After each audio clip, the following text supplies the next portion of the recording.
انا وحيد ونر من ونر تاني الشغل. النهارده الفيديو ده معمول لاي حد عنده مكنه شد مضارب، زمايلنا اصحاب المحلات، مدربين، اولياء امور، لاعبين، اي حد عنده مكنه شد مضارب تنس الفيديو ده معمول ليه. الايام دي الكهرباء بتقطع وتيجي فترات طويله جدا، فحصلت كذا مشكله لكذا مكنه شد.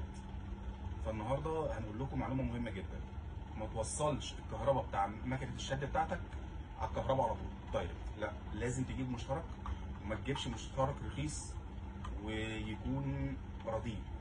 هات مشترك غالي، مش هنسمي الاماكن اللي بتبيع مشتركات كويسه، من اي مكان كويس. اهم حاجه في المشترك اللي هتحط فيه مكنه شد ان المشترك ذات نفسه يبقى فيه فيوز داخلي للمشترك، لان لا قدر الله لو الكهرباء جت فيها اي مشكله، احمال عاليه، اي حاجه، الفيوز بتاعه المشترك هي اللي تضرب، مش بتاعه مكنه الشد. علشان كده يفضل تجيب مشترك نضيف من مكان موثوق فيه. هيبقى سعره غالي لكن هيوفر عليك جدا جدا جدا، وهيحمي لك مكنه الشد. دي اول حاجه.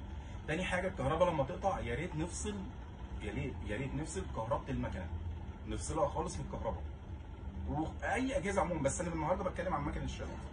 نفصل الكهرباء بتاعت مكنه الشد عشان لا قدر الله الاحمال لو جت عاليه او اي حاجه ما تاثرش على الفيوز بتاعت المكنه او البورده بتاعتها.